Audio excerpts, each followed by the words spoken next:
Hey guys, how's it going? Go See Rich here. So today I'm going to quickly go over the Xbox One and the PS4.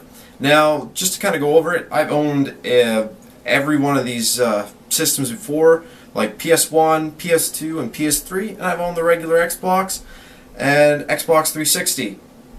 And I guess there would have been Xbox One, but that's not happening anymore. PS4, I think, blew them away at E3, as 90% of the internet says also.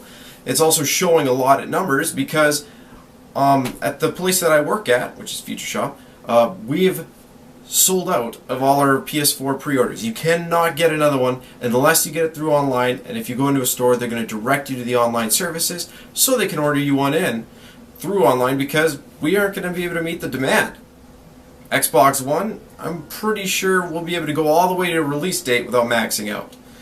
Why, you might be asking? Well, actually, you're probably not. You're just probably cruising around and seeing what other kind of crazy shit that Xbox is screwed up with. Well, let's go over a couple. Used games. Hello, I don't want to pay on top of buying the used game fee. I usually buy only used games. This is a big one for me. I'll pick up the pre-played games because I get them for a bit cheaper, and then I'll go and, beat them because you can't rent them anymore. So since I'm forced to buy, I will wait until they're used. I don't want to have to pay another fee on top of paying the prepaid fee at work, so no, I'll go for PS4. PS4 wins that round. Next would of course be online. I want to be able to go online when I want to go online. If I don't have online services in the area where I'm playing, if I want to bring it over to a buddy's house and hook it up, I don't want to have to plug it into the internet to just play around for that one day. Maybe he doesn't have a router near it. Maybe his parents don't want me on their Wi-Fi. Well, guess what? Now I'm screwed. I also just want to bring the system with me. I don't want to have to bring that stupid Kinect, which I think is another good point. I don't want to have to bring a Kinect around with me, and I don't want to have to plug it in. That's a little camera that I'd rather not have surveying my room all the time. Another thing, when I rent movies, I just want to rent them. From what I've been hearing with the Kinect, they're planning on actually putting it in so it'll survey, and if it sees 5 people in front of the TV, it's going to bill you out for 5 people. That would be absolutely stupid. Once again, I can't really confirm that, but if that's true, another loss for Xbox. Loss in connectivity because I don't want to have it connected all the time. 2, I really don't want it surveying my room all the time because that's, well, garbage. So, and it's another wire. If you're hiding your TV in the middle of the room and you have all your gear hidden behind a wall, the remote's Bluetooth. So you could have your system in another room if you have like a gear room, and you're fine with the PS3 or PS4. Well, both of them. With the Xbox One, if you have to have that stupid camera hidden, now I've got to try and extend this camera. If it's that stupid proprietary orange connector that they made for backwards compatible or the older Xboxes so they could use the new Kinect, then that's just ridiculous, because now you have that stupid little connector once again that you can't extend.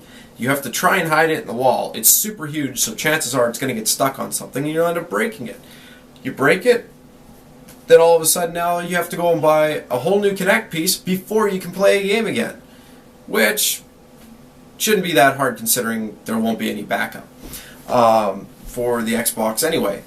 The next big thing for me is the whole Prism thing. I've read up a lot on it, and if that's true and they've got this whole Prism network thing going on, that's bad news. So if you want to read up on it, I'm not going to waste your time going over Prism. Prism is definitely not something you want to get involved with. You know it's bad when Mark from Facebook, the guy who made Facebook, basically posts and tweets, "I'm not part of Prism.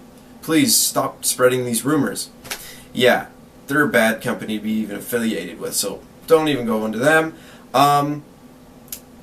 Let's go over games. You know what? The only games that I'm actually looking forward to that would be coming out exclusively for the Xbox, Halo, the new one, and of course I'd be looking at The Witcher 3. The Witcher 3 would be a wicked game, but if that comes out on PS4, I'm super stoked. That'd be sweet. They both have Blu-ray players now, that's nice. So I can't really bash on that one.